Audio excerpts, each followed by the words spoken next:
We are back, my oodles and noodles, to speak again about books, my loves, my doves. I wanted to speak to you about an oldie, one of the old ones, the ancient ones that have blessed our souls since the days of yonder. The Dragonbone Chair.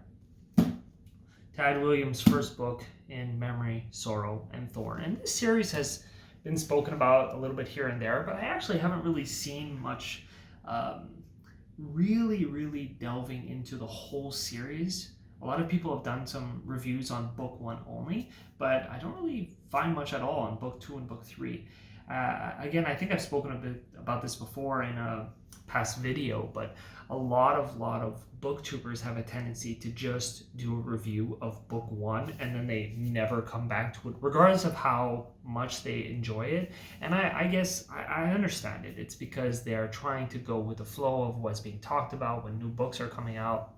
They're trying to stay relevant in the YouTube algorithm. Luckily for all of you, I don't give a crap about that stuff. I just review what I feel like, and generally speaking, I want to be able to review an entire series every single time. So I will be finishing off, for example, the Stormlight Archive series, au complet, the Wheel of Time, whole series. I still have, we still got the rest of Tomi Adeyemi's Children of Blood and Bone I have to finish off. I've still got, what else did I review here? No, I'm blanking. But I know I've got a few series that I've got to fully finish off for you guys. So that is going to happen if I stop procrastinating. There's so many things to do, so many things to check out. Obviously, the Wheel of Time series is out now. That's a distraction. Arcane, which I still have to finish off and also do reviews of. There's a lot of distractions in the weeb world that do not help me in my book-only focus. So let's speak a little bit about the Dragonbone Chair. This is a relatively older novel. It was made out in 1988 by Sir Tad Williams. He's not actually a sir, but Tad Williams just sounds British. I don't know why. It's probably not British, but I'm getting this vibe. And it is a very stylistically old novel as well. It is what I like to call the slow burn novel set. It's something that by the end of book one, things happen, but the pacing is incredibly slow, especially in regards to character development. Our main character, Simon or Seaman in this novel, is a Skuldian boy. He works at the Hayholt, the castle of Austin Ard, where the king, Prester John, is dying. He's an old man, and there's a lot of lore and kind of interesting tidbits that we learn about this king. He was very famous, incredible warrior. He slayed a dragon. There's a lot to him that's supposed to be very incredible. But we're seeing him in the twilight of his life. He's sick. He's about to pass on. And so the kingdom is going to pass on to his son, Elias. And of course, there's some problems. There's some stuff going on behind the scenes that is not going to turn out well for the kingdom as a whole. And so this book is very much, politically speaking, there's actually quite a lot of nuance. There's a lot of going back and forth. There's multiple kingdoms who sort of owe allegiance to John's kingdom, the Hayholt itself. But they're all part of this kingdom more so because they were brought to heel by John. And of course, as he's passing on, a lot of these warring factions, these issues are coming to light, especially under his son Elias and the kingdom that he's building. And of course, there's an even darker history behind that, in the sense of there are things and peoples and races that were pushed aside, hunted down, brought to grief by these human kingdoms themselves. And a lot of this is all coming to the fore in this. So you have this environment being set up where that a lot of crap happened to ancient peoples, such as the Scythi, who are, for all intents and purposes, this novel's version of elves. They are these long-lived close to the land, beautiful creator people who had been sort of shunted aside by humanity, and they're coming back with a vengeance. There's a lot of background to that that's kind of being filtered into here. And there's also a lot of conflicts between these kingdoms, as I said, that have all kind of been brought into the fore by the former king, and now that he's gone, there's new conflicts arising, especially due to this new High King Elias, the son of John, being just a problem. And through this whole story, we have our main character, Simon, who's just this regular boy. He's just this regular scullion boy. He's always daydreaming. He's a bit of a lost cause. And he kind of gets taken under the wing by this sort of wise man, this learned doctor who's there. And because of that, he gets caught up in a whole bunch of crap as things start to kind of go down the rabbit hole in this series. And Simon is an interesting character, especially, as I said, in this kind of old style of development, in that even by the end of book one, his development is very minimal. He's definitely changed, and it is a short period of time. This first book is happening over the course of about 2 months. And so you can only expect so much out of a young boy who used to just be a scullion boy. So that's to be fair. But in terms of a development, he's a very difficult character to come to know and love at first, because he's quite whiny.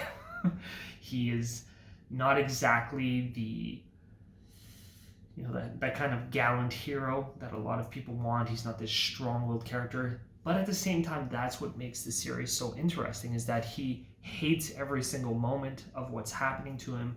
He despairs of it, and yet he does it. He pushes through. He perseveres. So he's very, very interesting in that sort of, what would a common person do, and how would they handle these kinds of scenarios? And of course, a lot of it is luck. A lot of it is obviously the aid of the people around him, and there are some interesting side characters here. There's a lot to enjoy, but it is extremely slow-paced. Extremely slow-paced in the sense of your character developing and becoming something more than what he is. You see it's little itty bits and pieces of Simon's development just happening, and little interactions, and how he chooses to say something, how he shifts, and where before he would complain automatically, now he holds himself back. It's these little character developments that I think a lot of people wouldn't be used to in today's kinds of novels, which are much more big and flashy, and there's a lot more huge development happening relatively quickly. Whereas in this kind of novel, it's meant to be really appreciated, these little small subtle changes. And I'm sure I've read this series before, but it's been probably like 10 years, if not more, and I barely remembered book one, much less the other two books. I can hardly recall. And so I'm looking forward to reading book two and book three and seeing, and I'm 110% sure I know that there's this massive character development, and seeing how slowly it's going to build up is kind of the exciting part. Again, these older style novels, for those people who have perhaps read something like, what's a good example, like David Eddings' The Belgariad and The Malorian, which is actually a 10-book continued series. I don't know why he decided to name it two different series, but it's the same series.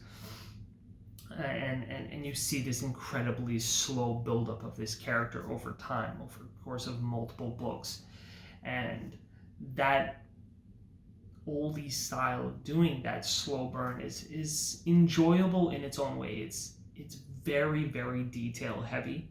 There is a lot of detail in every single chapter of how a person is feeling, what they're seeing, the beauty of the area around, even side characters that normally you wouldn't care about. We're getting a lot of like this connection between them and the main character, and how he's interpreting and learning things between stuff. It's not so detailed, sort of Malazan Book of the Fallen style, where you want to shoot yourself in the face because it's so heavy, but it is a very, very slow prod, especially through the first half of the book. So if you're someone who's impatient, if you're someone who doesn't have a lot of time, if you're someone who doesn't like loads of detail, or at least is not adept at kind of picking your way through certain parts that are a bit slower without losing the whole plot, this is probably not the book for you. It's probably not the series for you. But if you're someone who appreciates that really, really gentle kind of build up, not only in your main character, but especially in the world. There's lots happening in the world and we're seeing tons of things.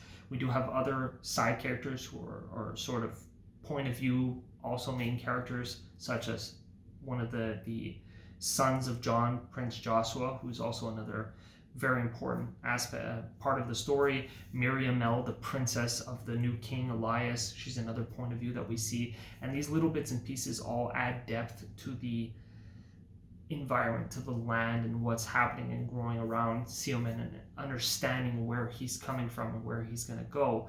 And it's the kind of story where by the end of it, I think, is when you appreciate it the most. I'm sure that once I'm done book 2 and then once I'm done book 3, I'm really going to look back at the whole totality of the story and really appreciate it even more, much more so than each individual novel, because I can see, well, wow, look at the depth of the development over the course of this entire time period, not just in this one small part. So that's really the enjoyment you got to pull from this style of novel. If that's not your cup of tea, I definitely wouldn't check it out. Like, just focus on other kinds of books, because it's a preference. It very much is a preference. And yeah, I mean, I liked it. I would still give it a good solid, at least for book 1, 7 on 10.